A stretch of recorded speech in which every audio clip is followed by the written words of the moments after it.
This is chapter 3, lesson 3, all about slope and rate of change. So the slope of a line is the rate at which the line is increasing or decreasing when we read a graph from left to right. And we will get into graphs here in a second. There's a couple on this page. But I just want to talk about slope. So how do we find slope, right? Well, first of all, what am I even talking about? If I have a linear equation and I have a couple solutions to that equation, the solutions are going to be in the form x comma y, two ordered pairs, right? Like x comma y and x comma y. And I could have a whole bunch of them, right? All you have to do is make a table and you can come up with as many ordered pairs as you want. But to find slope, you only need two. You have to have two ordered pairs. So when I come up with two ordered pairs from an equation, plug in a number for x, it spits out a y, I need two of those.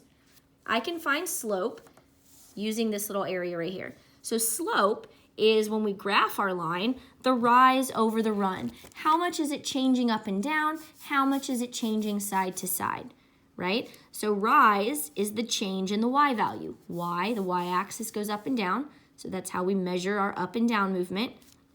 The run is our change in x. X goes side to side. So how much are we moving to the side? Are we moving a lot or are we just moving a little bit? We don't know. So how do I find that mathematically? I use y minus y over x minus x. When I printed this out, I actually made this in color, and I made the top blue, I think, and the bottom red, and it didn't come out. It came out black and white. Imagine that. So I'm going to highlight these. Hopefully this orange highlighter, which is super ugly, doesn't like ruin the ink.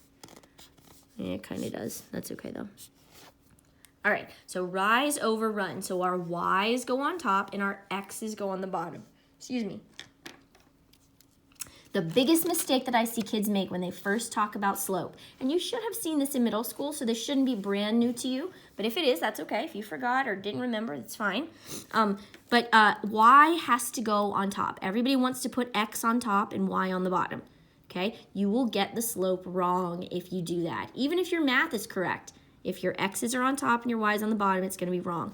Y goes on top, x goes on bottom. Rise over run. The y rises, right? Y is over run. I don't know how you can remember that, but y goes on top. The next thing is, when you see the formula, I'm so sorry. I need a cough drop or something.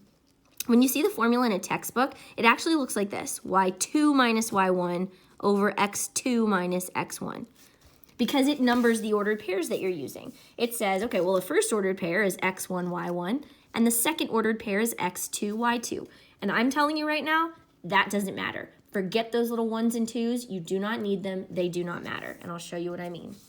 All right, so here we have an example. Hopefully you guys can see that. I can zoom in a little.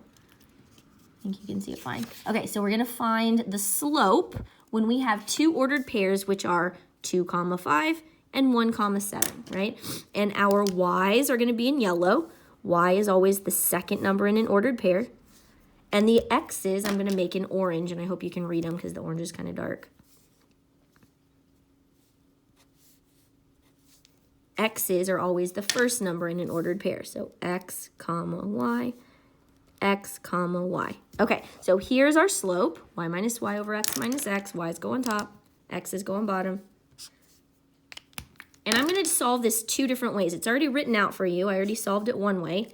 And then we're going to do it another way, and I'll show you how it doesn't matter about the ones and the twos with the y's. Okay, so y minus y.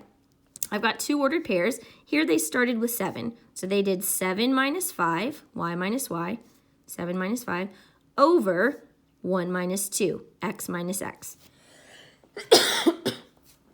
Excuse me. So once you set it up, y minus y over x minus x, remember, your y's are the second number in each ordered pair. Your x's are the first number in each ordered pair. So I did this y minus this y over this x minus this x. Okay, so 7 minus 5 is 2. Now I'm just simplifying. 1 minus 2 is negative 1. Your negative sign always, always, always floats up to the top.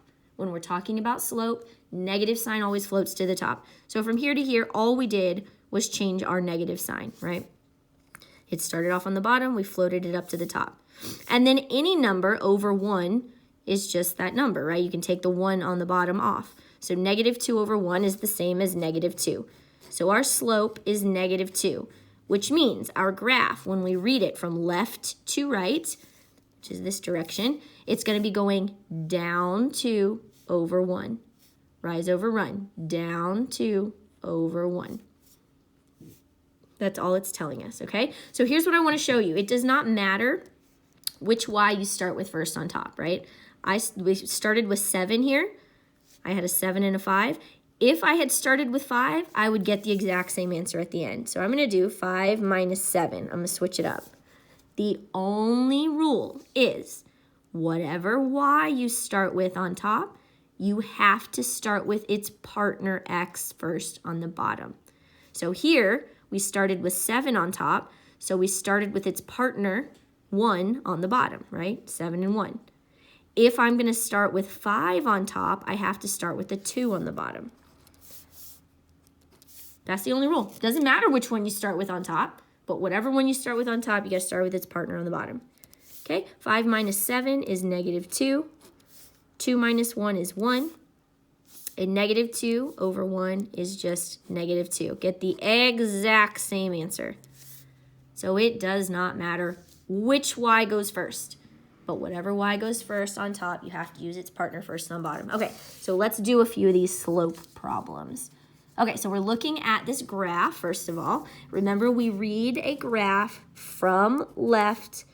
Oh, that didn't show up very good, did it? From left to right.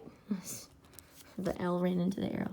From left to right. We always read it like we read words on a page. This direction, always.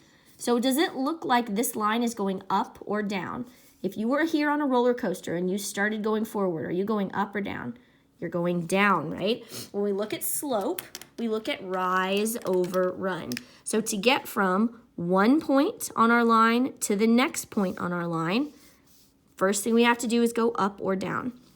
The rise, we have to go down 1, 2, 3 units. So I went down 3 units. That's my rise. Now what's my run? How far over do I have to go? Well, to get from right here, I have to go over 1. Just to the right 1 unit. And then I'm at that dot, right? So I went over positive 1. You always go to the right. You never go to the left. So the bottom number is always positive. On a number line, when you go to the right, it's always positive. So we can go up or down. The top number can be negative or positive, but the bottom number is always positive. So rise over run, negative 3 over 1. That's our slope. Our slope is negative 3. Okay, same thing with number 2 here. My paper's getting caught up. If we're looking at this line, reading it from left to right, reading it that direction. If I was on a roller coaster and I started right here and I go forward, I'm going up, right? And I'm going from this dot to this dot up here. So I'm going, first I have to go up or down. I'm going to rise 1, 2, 3, 4, up 4 units. So my rise equals 4. And my run is what? How far to the right do I have to go to get to this dot? I have to go over, all I did was go straight up. So now I have to go over 1, 2, 3, 4, 5 units. 5 units to the right. And since I went up and to the right, my number's positive. If I had gone down and to the right, my number would be negative. The top would be negative. So here my slope is 4 over 5. Up 4 over 5. Rise over run. Okay, so when we're working with numbers, that's what we're talking about. Even though we don't have a graph to look at, we're still talking about the graph of a line. We're just looking, we're limiting it to the slope. Okay, I'm going to zoom in a little bit here because these kind of printed off small. All right, so we've got, sorry if it's blurry for you. We've got x's and y's here. So I've got my x and my y, and my x and my y. And I, just because I'm simple-minded and my brain works I always just go in order. So for my y's, I'm just going to list the first one first, minus, and then the second y, 8. Over, and since I started with negative 4 on top, I have to start with 7 on the bottom. And x minus x, 7 minus 4. Now I just simplify. Negative 4 minus 8 is negative 12. 7 minus 4 is positive 3. And can I simplify negative 12 over 3? Yeah, it's just going to be negative 4, or negative 4 over 1. So my slope, if I graphed an equation through these two lines, if I graph that line, the line would be going down 4 over 1, or down 12 over 3. It's the same thing. The slope of my line is negative 4, or negative 4 over 1. Okay, we're going to do the same thing again here. I'm hoping that through repetition, for those of you that this is not sinking in, this will help. In a second, I'm going to do a second video that has some exceptions, some like special cases on it, and we'll do a little bit more practice on this normal stuff. But for right now, I'm just doing slope. So if you got it, you can stop the video at this point, because all we're going to keep doing is slope. I got 1, 2, 3 more examples after this one. Okay, so y minus y, 3 minus, and then this y is negative 4. Don't get confused with the negative. There's two different minus signs here, the one in the formula and the one that goes with the 4. And then 6 minus 7. And when we have a double negative, it becomes a positive. 3 plus 4 is 7. 6 minus 7 is negative 1. The negative sign floats to the top. Excuse me. And negative 7 over 1 is just negative 7. I'm going to skip this one because I'm going to run out of room.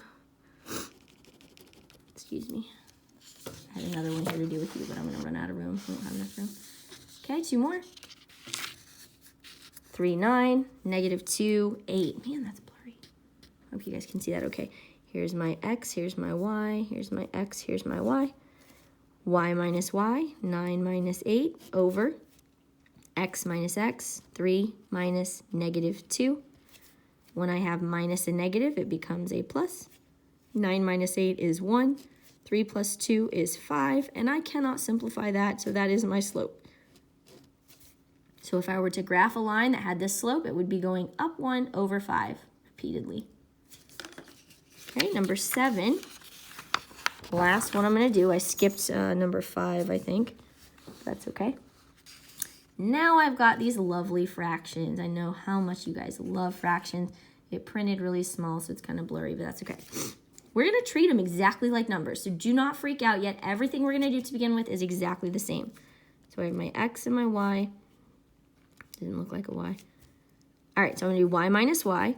4 thirds minus 2 thirds all over x minus x. 7 thirds minus negative 1 third. Okay, and when I have minus a negative, it becomes a plus. So now I'm going to simplify. 4 thirds minus 2 thirds gives me 2 thirds. All over 7 thirds plus 1 third gives me 8 thirds. Right? And now I've got a division problem with fractions. Here, I can back up a little bit. So this is just saying 2 thirds divided by 8 thirds, right? And when I divide fractions, I use keep it, change it, flip it. So I keep the first fraction the same, I change my sign, and I flip the second fraction. And multiplying fractions is the easiest thing ever because you just go straight across the top, straight across the bottom. And can I simplify 6 over 24? Yes, I can. They can both, the top and the bottom can both be divided by 6. So 6 divided by 6 is 1. 24 divided by 6 is 4. So the slope is 1/4.